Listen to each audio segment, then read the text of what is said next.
We're sitting here in Charlotte, North Carolina, to have a radio debate with Dr. Genie Scott from California. Going to start in just a few moments. Supposed to go who knows how long. I'm speaking Denver Baptist Church tonight and tomorrow night. We thought we'd just videotape this radio debate and see how this turns out so folks can get a feel of what it's like to have to debate with these folks who believe in evolution. We're at WBT, 11:10 a.m. and it is now 3:10 in the afternoon on the 8th, and we're ready to start. Oh boy, it was a busy weekend for me. I don't know about you, but spent part of it with Catherine Witt. We'll talk about that later, though. More about that later.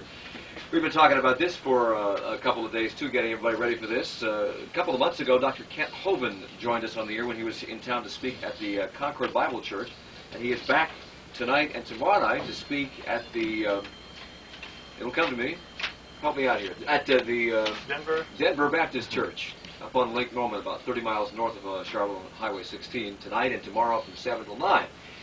Dr. Hovind is a creationist. He became a Christian at the age of 16, and although you have a scientific background, that you were, I believe, a science teacher, is that correct? Yes, sir, high school science teacher. You came to disbelieve what the theories of science were teaching.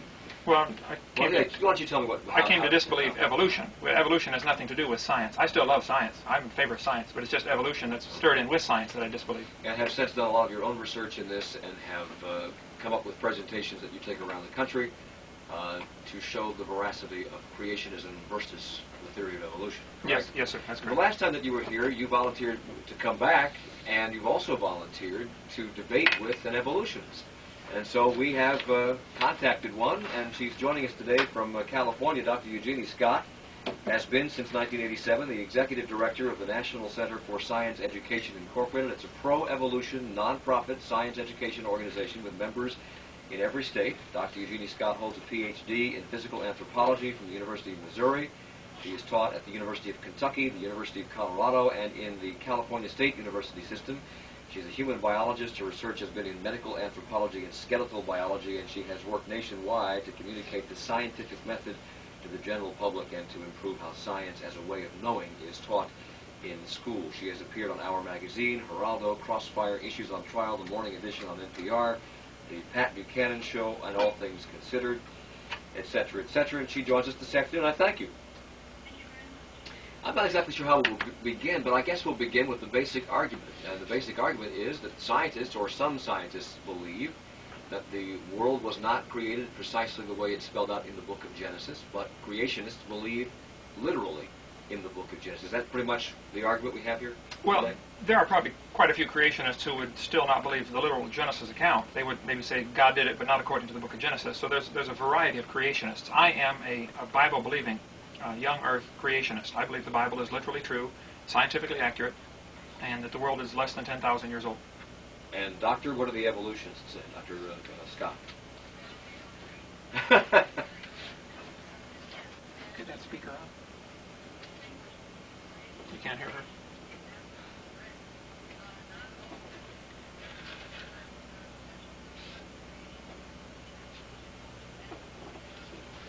Put that by the microphone. I have to bring it up.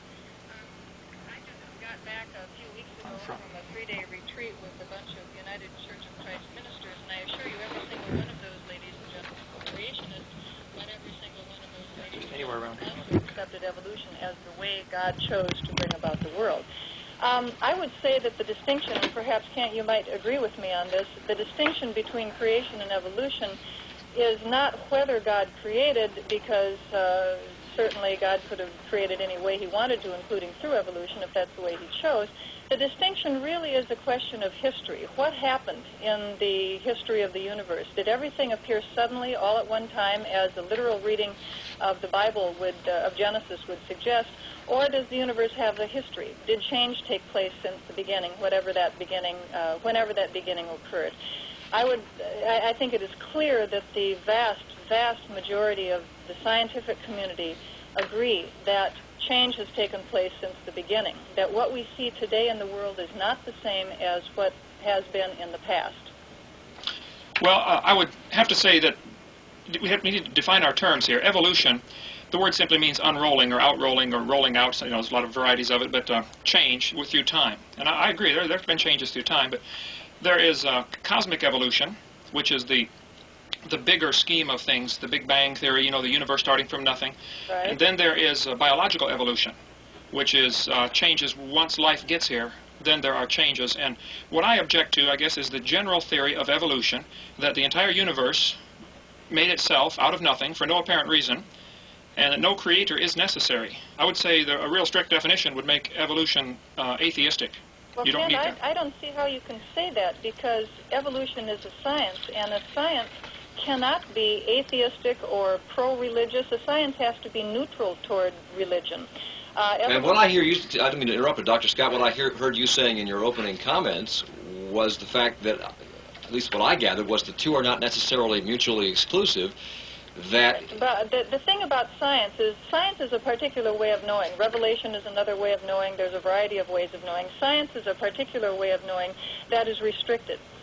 In science, we're trying to understand a restricted phenomenon, which is the natural world. And we have restrictions on how we go about understanding that phenomenon. Well, now, let me ask you this, because it's called the theory of evolution. Correct. So if it is, in fact, a fact, why is it referred to as the theory of evolution? It's both. What do you think, when you hear the word gravity, what do you think of? Newton. I guess the theory of gravity, right? Correct. Gravity is a theory. Evolution is a theory. Theory in science is a term of art. It means a special thing within science that it doesn't mean on the street, so to speak. If you talk about, well, I have a theory that the Giants are going to win the World Series this year, that's sort of a casual use of the term theory that's not the same as the way a scientist uses it. The word theory in science means explanation. And gravity is an explanation for why things fall to the earth when you drop them. Evolution is an explanation for a wide variety of information, things from the fossil record, from biogeography, from biochemistry, from geology, from lots and lots of different areas.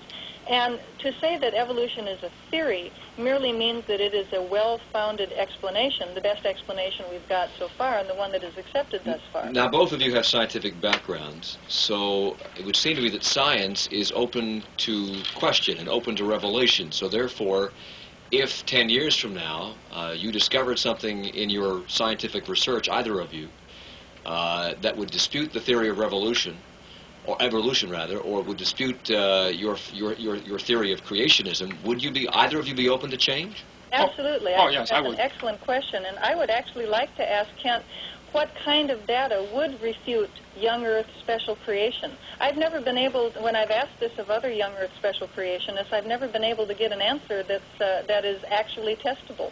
Can you give me an example of what kind of data would cause you to rethink whether the world was created all at one time and all of the plants and animals in their present form?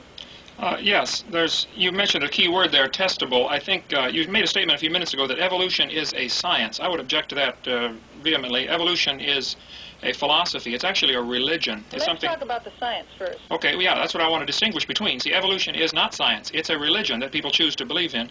But Kent, what kind of data would cause you to give up your conclusion that the literal view of the Bible, that all the plants and animals were created in their present form a short period of time ago, within thousands of years? Right. What kind of data would cause you to give that idea up? Yeah, I will get to that in a second, but we got a couple things hanging that I think are very preliminary to this. The definition of science is not a way of knowing. You'll notice in the last 20 years there's been a real tendency in the textbooks to change the definition of science to what she said earlier. Science is a way of knowing. If you look it up in a dictionary, science is the accumulated body of knowledge that we have. It's things that we know. The scientific method involves things that are observable, testable, and demonstratable. Evolution is none of those. Nobody observes it happening. We don't observe any major changes. We don't see a horse, coming from a butterfly. We don't see. Not.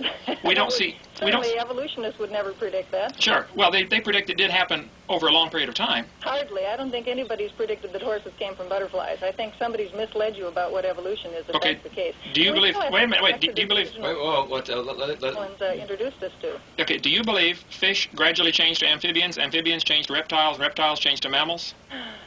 Actually, that's not the way it happened, but we keep getting distracted here, Mr. Collins. The question I asked, which we sort of haven't been able to get to, is what kind of data would Kent accept that would demonstrate to him that all plants and animals did not occur suddenly all at one time within the last couple thousand years. All right, let me jump in here. I'd like Dr. Hovind, if you would answer that question. I will come back and we'll Sure. all have her answer how evolution happened. If it didn't happen the way you just described, with fish becoming amphibians, amphibians becoming reptiles, reptiles becoming mammals, we'll find out how it did happen. Yeah, which Answer is her ultimately what question. they believe, that and life coming from non-life. But Answer her okay, question. in order for something to be scientific, it has to be observable, testable, demonstratable. There is no way this argument's going to be resolved scientifically. You can't offer data that proves the Earth is billions of years old because you were not there, I was not there, nobody you know was there. It is outside the realm of science. This idea of proving the Earth is young or old is simply impossible scientifically. It's not testable, it's not demonstratable. The problem is there are two different ways to look at things, and some people, they interpret the facts in light of their philosophy. The evolutionists have already decided the Earth is billions of years old, and so when they look at the fossil record, they see those different layers of rocks as being different ages. The creationist looks at the different layers of rocks, the same data, we're both staring at the same geologic formations, and the creationist comes to the conclusion that all of these rock layers were deposited very rapidly in a catastrophe, the worldwide flood. So we both have the same data, but we're coming to opposite conclusions based on our prejudices, our preconceived ideas. So what you're saying then is there are no data that would cause you to reject your point of view because your scientific creationism really isn't scientific. Well, neither is evolution. You mentioned in the letter that you faxed in. We're talking about evolution yet. We're talking about you. We'll get back to evolution in a second. No, I What agree. you're saying is that scientific creationism is not scientific. I agree. There's no possible way to prove it scientifically. Why do you guys keep trying to get it taught in the public school science classes? If it's not science, it shouldn't be taught. Well, see, that's to prove the point. Evolution isn't science either, and it shouldn't be Now taught. let's talk about whether evolution is scientific. First of all, you have an exceedingly narrow definition of what science is.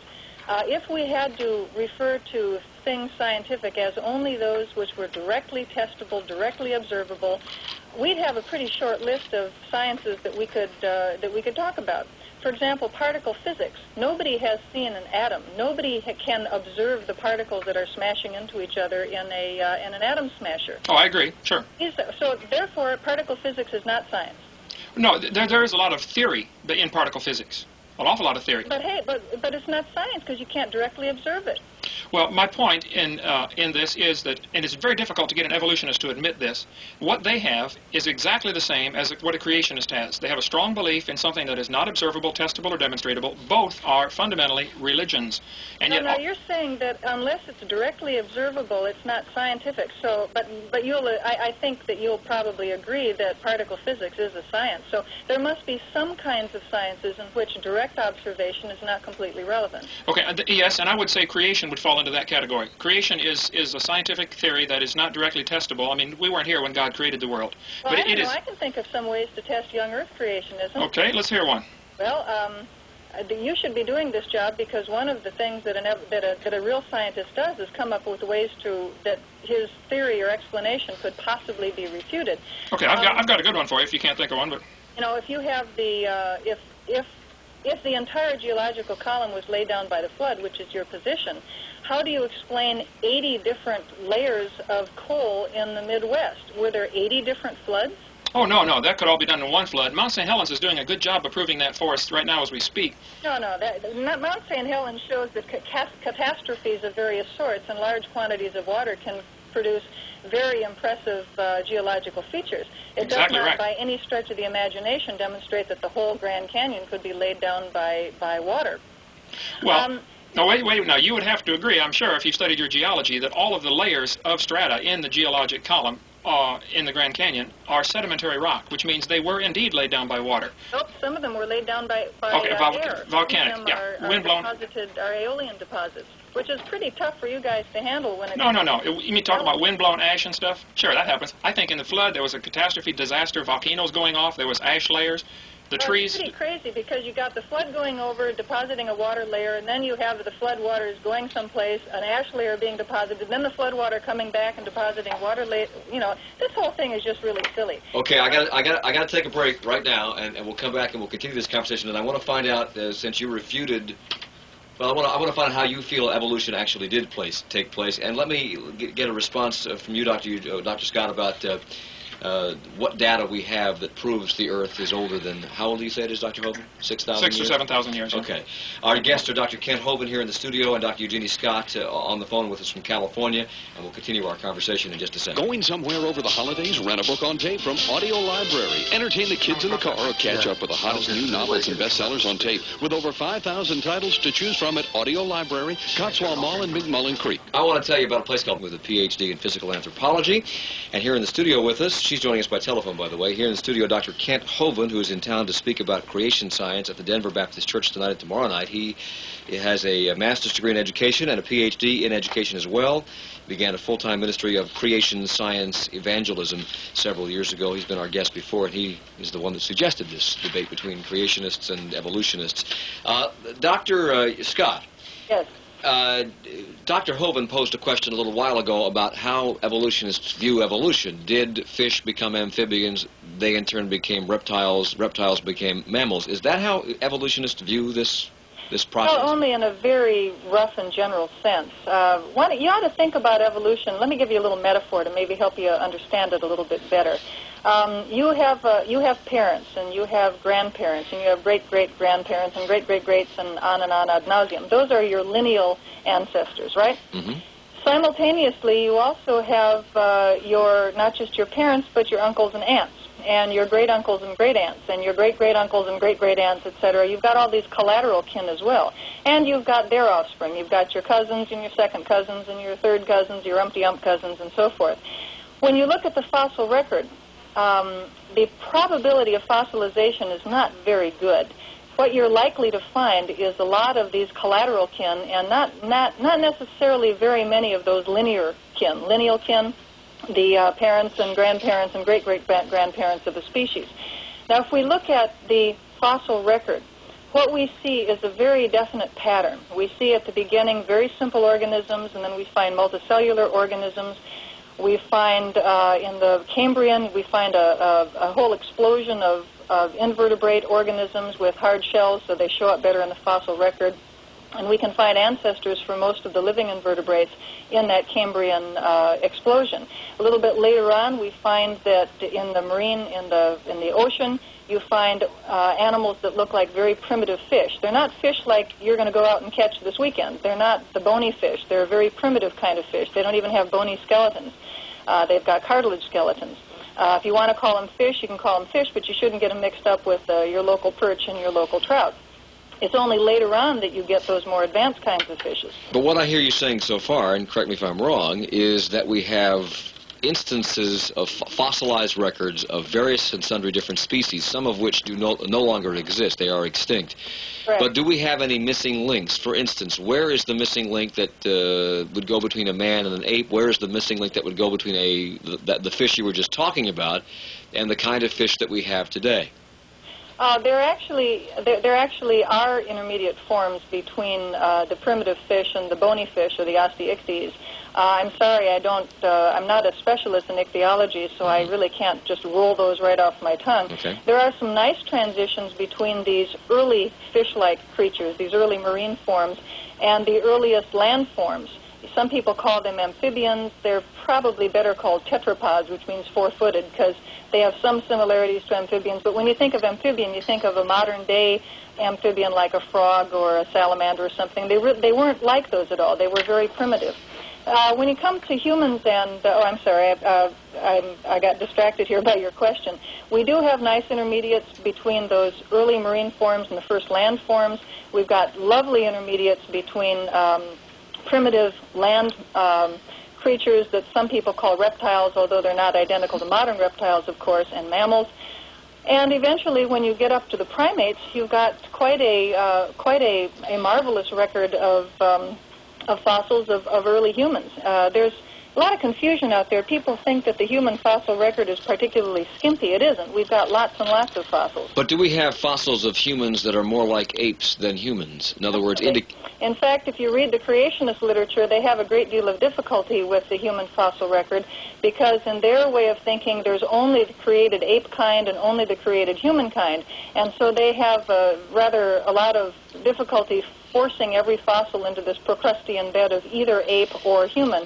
And what's amusing to look at the creationist literature is you take a fossil like Homo erectus, the Peking man or Java man fossils, and some creationists say, oh, well, it's just an ape, and other creationists say, oh, well, it's all human.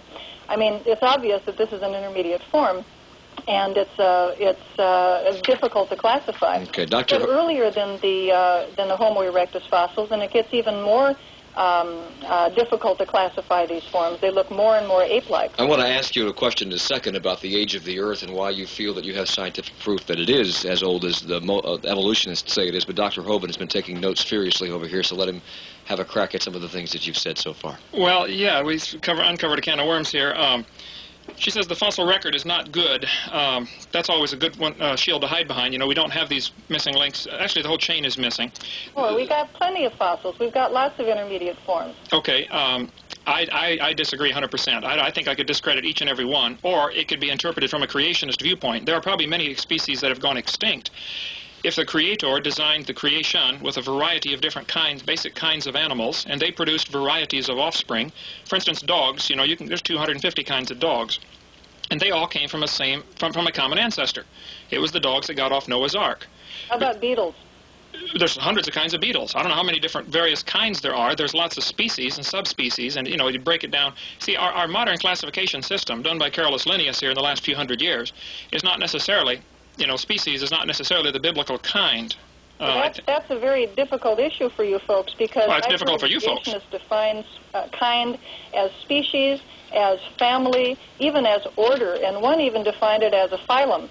So if you've got a concept that is that wishy-washy, it's pretty difficult to say that it's a very good scientific way of classifying nature. But do we have anything that's currently living that we can point to and say, yes, that used to be so-and-so, but it has evolved into something else? We do have things that we can point to and say, yes, they have adapted to their environment, but can we say that one kind of marsupial became another kind of marsupial? Well, how about lions and tigers? How about if we look at speciation in action, so to speak? Okay. If you take lions and tigers, basically they occupy the same kind of ecological niche, one in Africa, one in Asia. It's a large felid. It's hunting large ungulate animals, generally by stalking rather than by running them down.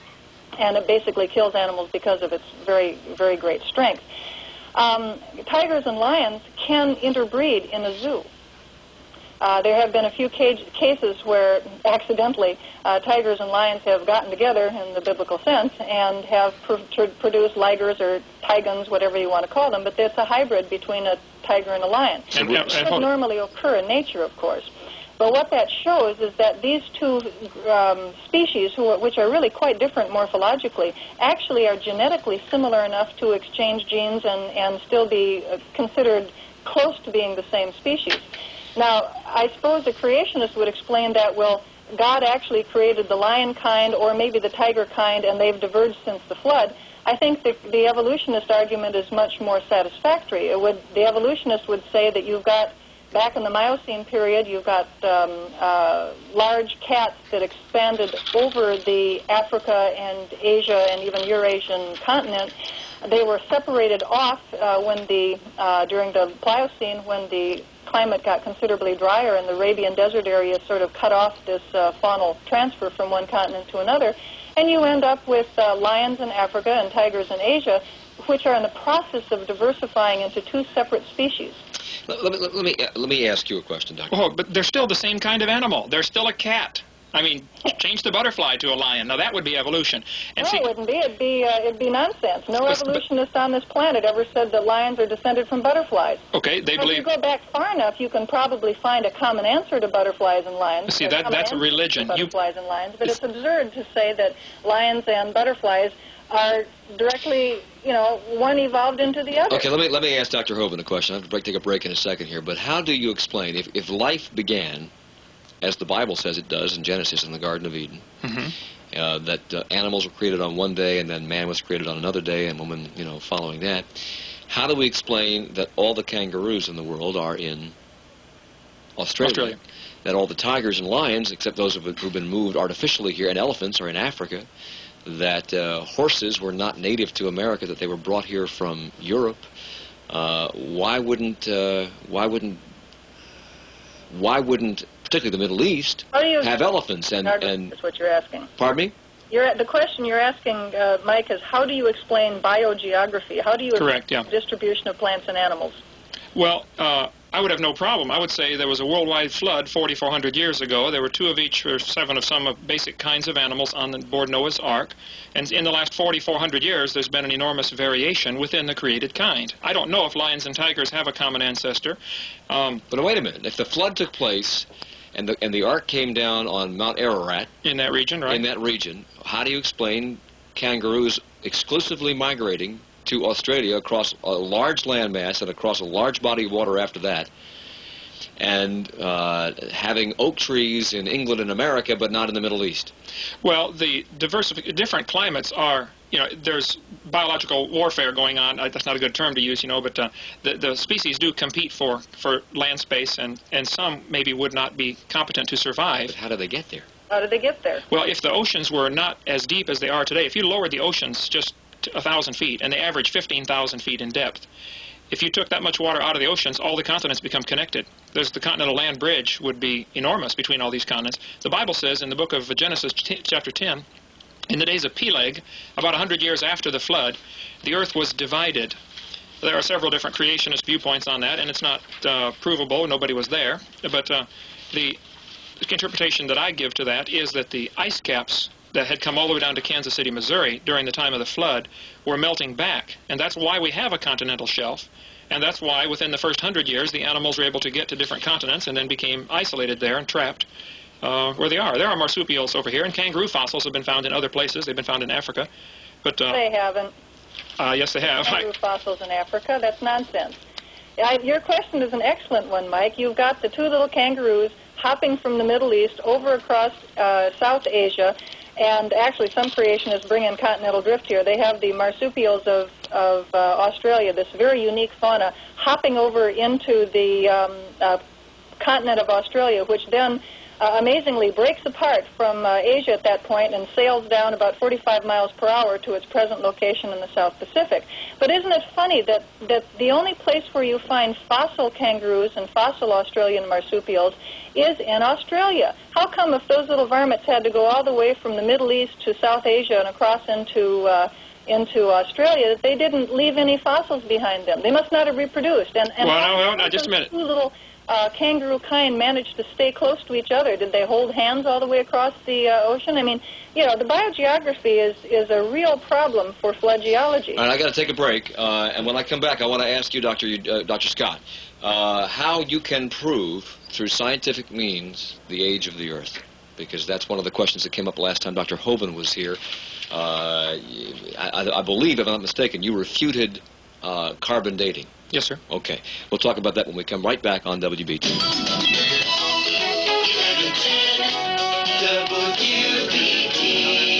This is the VA and FHA refinancing program that you've heard so much about. No credit report, no job or income verification, and no points on loans over $70,000. You don't need the headphones. We're off the air. Mortgage Group of America, can I help you? Mortgage Group of America is meeting the growing demand for innovative mortgage refinancing. And right now, interest rates remain at a 20-year low. But how long it will last, no one knows. By calling right now, you'll start saving money every month on your VA or FHA mortgage payment. There's no credit report, no job or income verification, and no points on loans over $70,000. Just joins us from California. She is a pro-evolution evolutionist, I guess is the best way to say that. I want to get into the topic of, because both of you want to get into this, the topic of creationism and evolution versus religion, or evolution as a religion. But first, both today and last time Dr. Hovind was here, he disputed the scientific evidence, quote unquote, of the age of the Earth as put forward by scientists who have used carbon dating. How do we know, Dr. Scott, that the Earth is older than Dr. Hovind says it is, 6,000 years old?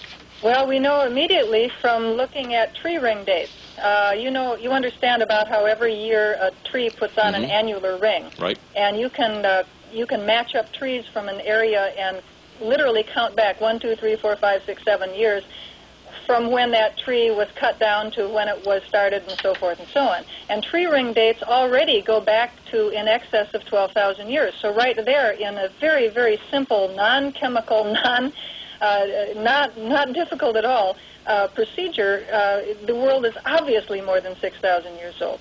You can do the same thing with cores from the ocean, sea cores, and cores from glaciers. Glaciers also put on sort of an annular ring in a sense. They put on identifiable layers with every year. I mean, there's all kinds of ways that don't really take don't take a big laboratory to understand to immediately show that the world is more than 6,000 years. But of course, evolutionists claim that the world is billions of years old. And you don't have to depend upon radiocarbon dates. That's only one kind of radioactive isotope. Dr. Hovind was over here shaking his head during the tree ring explanation. So. Sure, yes. Overlapping... Still there, Doctor? Yes, I'm there. Okay, just checking. Yeah, the overlapping tree rings is an interesting one. There's been a lot of different studies on that. Dendrochronology is interesting. The idea is that you can match up the burn marks if a tree had a fire for forest. No. You don't match up the burn marks. You match up the actual width of the rings. Okay. And you have to use the same species. Sure, and I'm sure you're familiar with the fact that some trees produce more than one ring a year, and some produce no rings a year. It's not an exact science like you try to make it out to be. Well, it is, because if you use bristlecone pine, they only put one ring per year, and bristlecone pine are like redwoods. They live for very, very long periods of time. Oh, I agree. And the oldest living bristlecone pine is 4,300 years old, which would put it after the flood. The Bible teaches the flood was 4,400 years ago. The flood took place. Well, hold it. Now, why is the oldest living tree 4,300 years old? Oldest living bristlecone pine.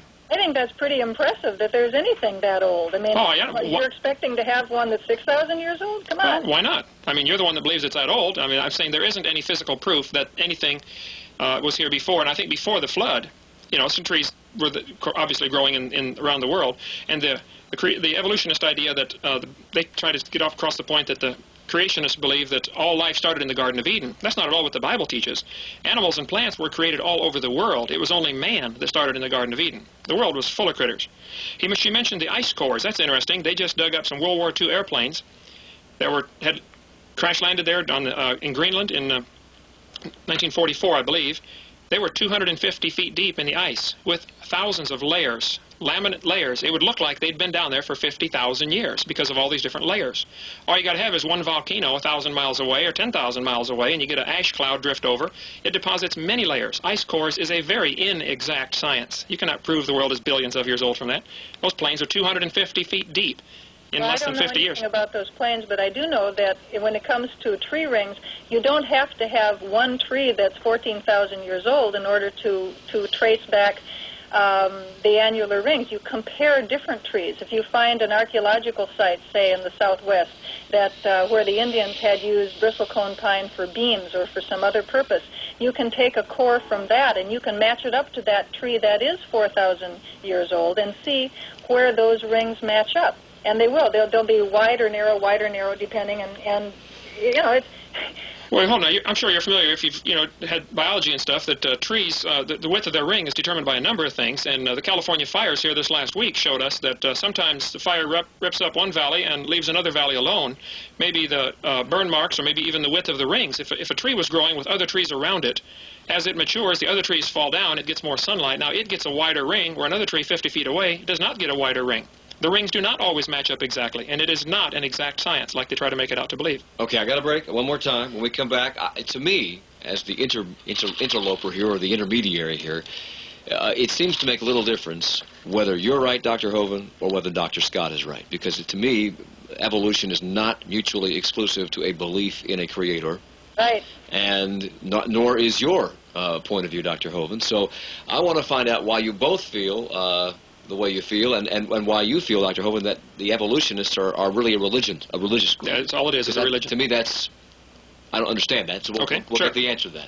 And when we come back in just a second. With what you need to get cooking this holiday season indoors and out, Butterfields, etc. in South Park, and the brand brought up the topic of religion here, and there is some question about whether evolution should be taught in the schools, and about whether creationism should, why it's not allowed to be taught in the schools. And you, Dr. Hovind, feel that the evolutionists approach this like a religion. Why?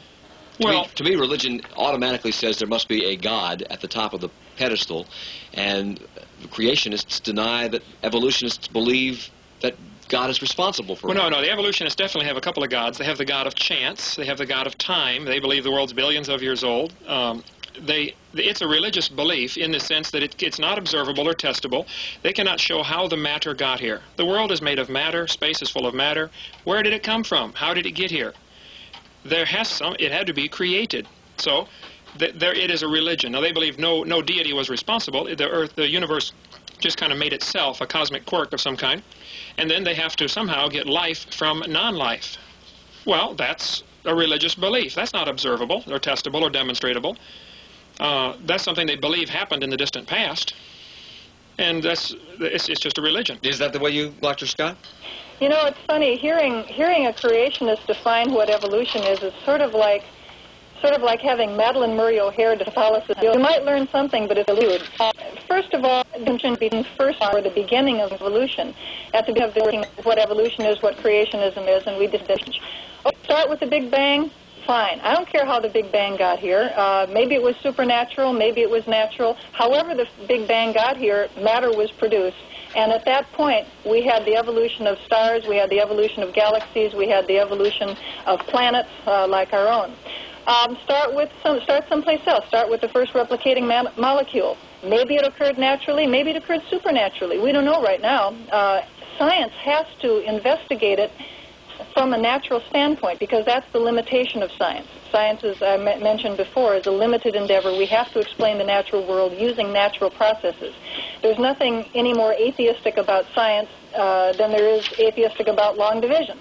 You can do long division without invoking the supernatural. You've got to do science without invoking the supernatural. Well, I agree. Let's take that first replicating molecule. Sure. Okay, however it got here, what happened? Did all the plants and animals occur suddenly at one time? That's Kent's position. My position, and that of the vast majority of scientists, is that after you get that first replicating molecule, you have the gradual development of plants and animals through time, not the sudden appearance of everything. So that's the difference between creation and evolution, and that's the confusion that they make between first cause and evolution.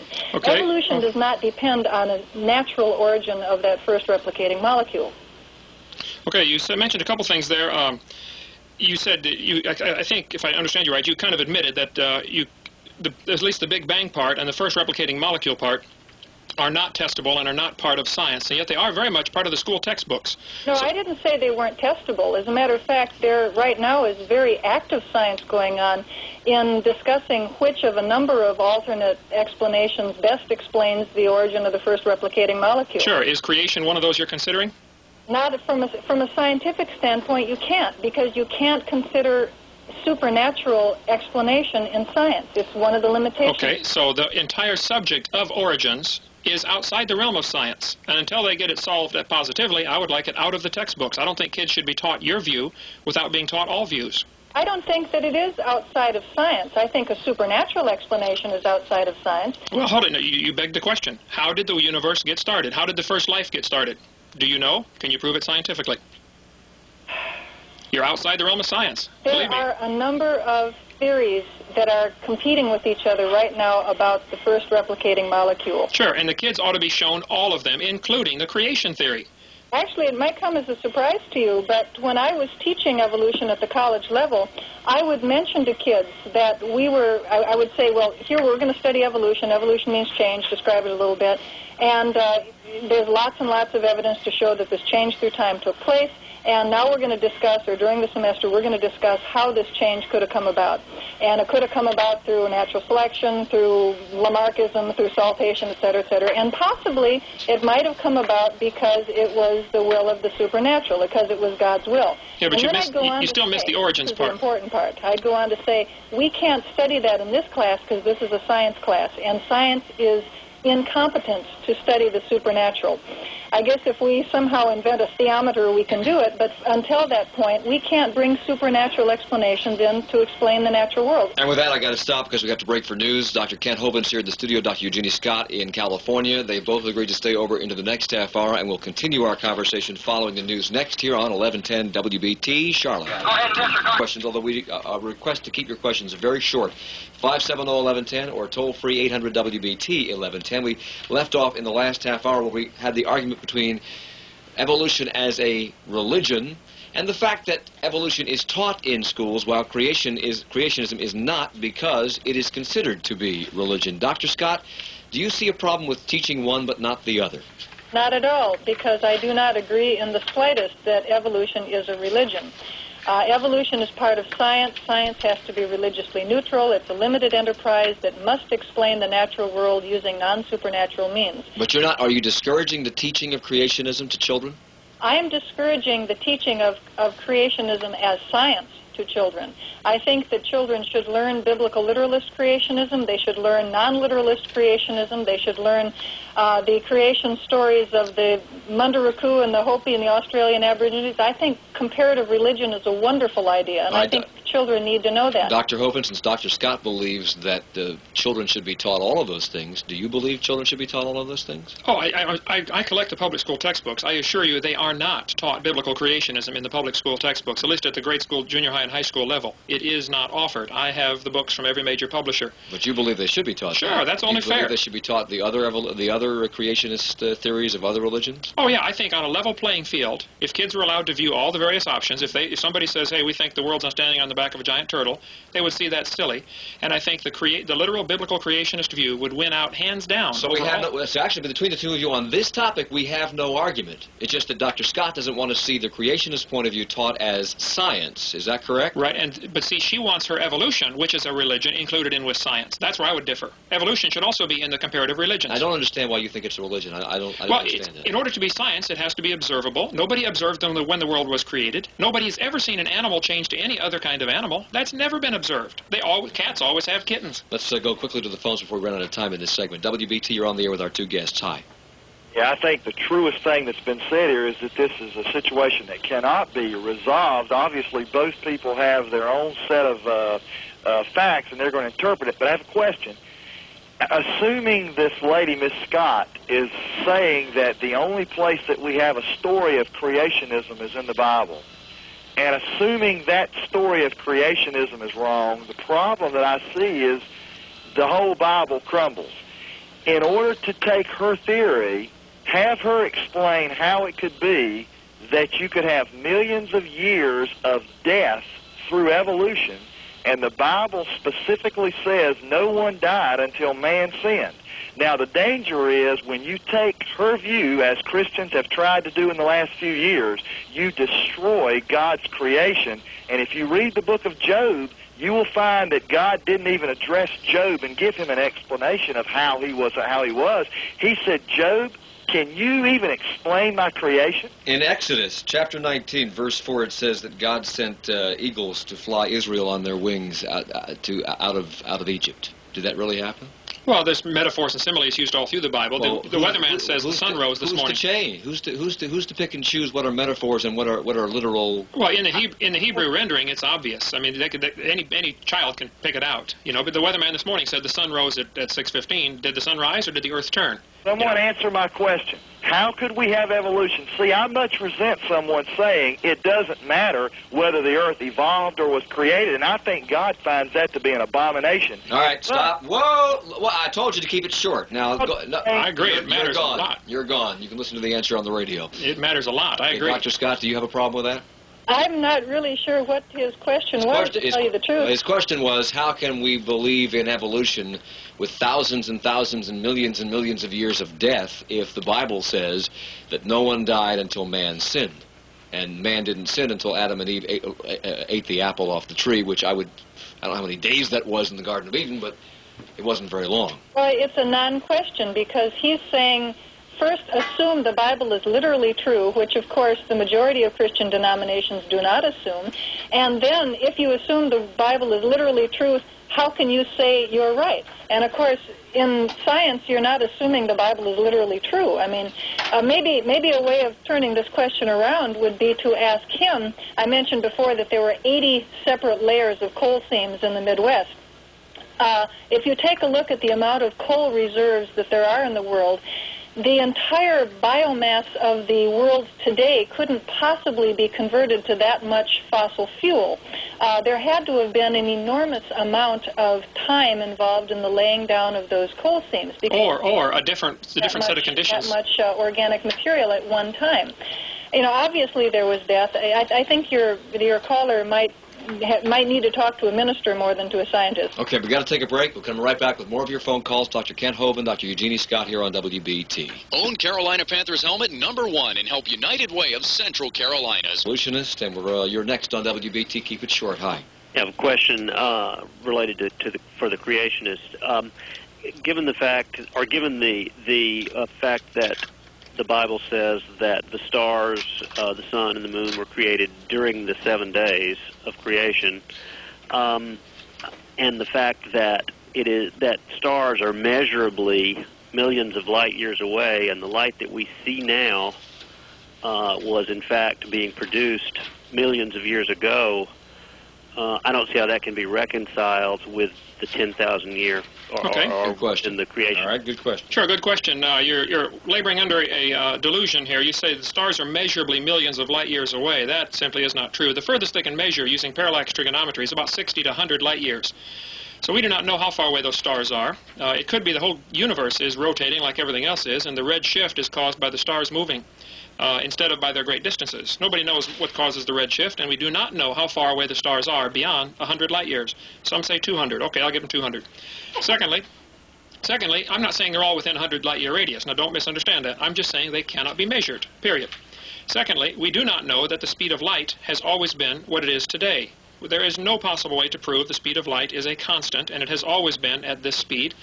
And thirdly, you cannot prove that God did not create a mature creation. Adam and Eve were full grown. They looked like adults when they were 0 years old.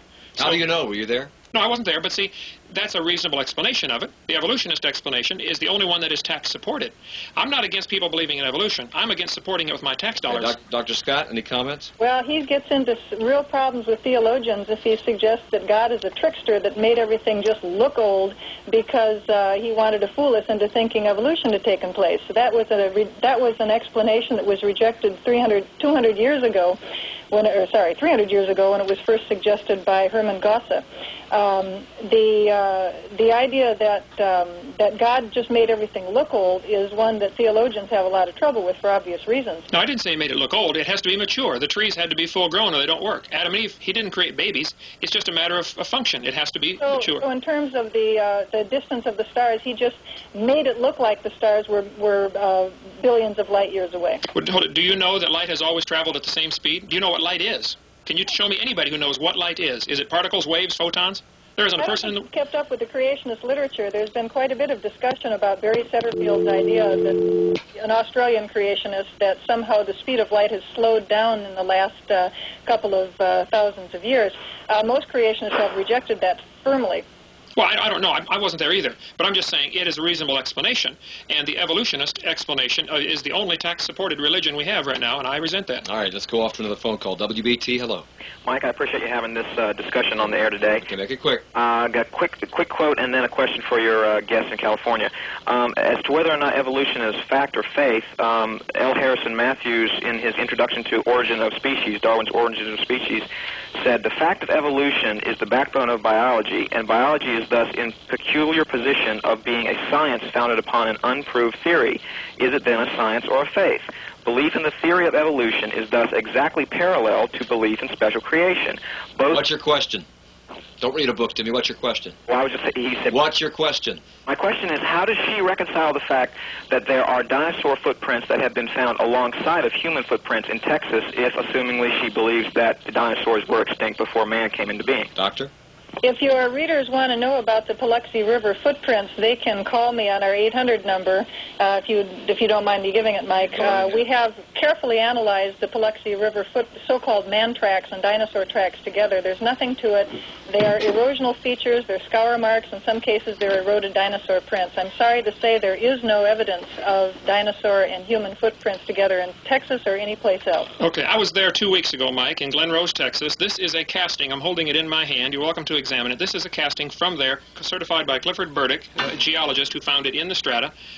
There are 600 of those footprints. I have walked in them myself. I have analyzed them carefully also, and I would disagree 100%. Dr. Scott, this footprint is as long as my forearm. 16 inches long, size 24. And it's probably just as deep as the dinosaur footprints were, too. But they try to say that's a dinosaur footprint. I have no idea. You know, the wonders of radio, I can't exactly see what you're holding up. Well, what I'm holding is a casting of a footprint that is the length of my forearm. Size 24. And it is a footprint. I mean, it is a large, unless it was artificially made, it is a large footprint. Well, a lot of them were artificially made. Now, hold on, just a minute now. Industry back in the Depression, people would cut out dinosaur footprints and sell them to tourists, and they just human footprints. They sold even better. Okay. And Burdick will admit that an awful lot of those prints are human are carvings, are fake. An awful lot. Wait a minute. 5 or 6 were carved, and you're right about that. But 600 have been excavated. Right, let me try to go to one more phone call before we go any further here, because we're running out of time fast. Hi, WBT. You there? Guess not. Hi, WBT. You there? Yes, Mike, I am. Okay. I have a question for Dr. Scott, and I'm not a scientist by any means, but in regards to the law of thermodynamics, how can you explain the first law where it states that matter and energy works from a organized state to a disorganized state in light of evolution, which seems the opposite, from a disorganized state to a very organized and complex state? And I'll hang up and listen to the answer. Okay, thanks for your call. Doctor? Here again, sir, I'm afraid you've been misled by somebody. They've only given you part of the story about the second law of thermodynamics. They've left out a very important component, which is that, yes, there's a tendency for matter to become, or energy to become less organized in a closed system. The planet Earth is an open system because it receives energy from the sun. And there is no problem at all from a physics standpoint with evolution taking place, because on the planet Earth and perhaps elsewhere in the universe, who knows, we are dealing with open thermodynamic systems. Dr. Scott is the Executive Director of the National Center for Science Education. You wanted to give out your toll-free number. Go ahead and do that. If any of your listeners are interested in the creation-evolution controversy, they can call me at 1-800-290-6006. 800-290-6006. We're out of time. Dr. Kent Hovind is in town tonight and tomorrow night to speak at the Denver Baptist Church from 7 until, 9 o'clock? Yes, till 9. And it's a multi-video. It's a slide. Yeah, I got lots of visuals, hands-on stuff, and I cannot afford an 800 number, but if I could give mine, sure, they could contact me. Absolutely. I'm at Pensacola, Florida, and it's Hovind, and it's 904-479-DINO, D-I-N-O. Is that the 8987 number? Yes. Okay. No, I got my home phone. Yeah, DINO is the office line. Okay, DINO is the office. Okay, D-I-N-O. It's spelled H-O-V-I-N-D. Kent Hovind. Hovind, thank you very much for joining us. Well, thank you, sir. And I hope we can call on you again, Dr. Scott, sometime in the future. I'd be happy to. Thank you. Thanks for staying over, too. It's 4:20.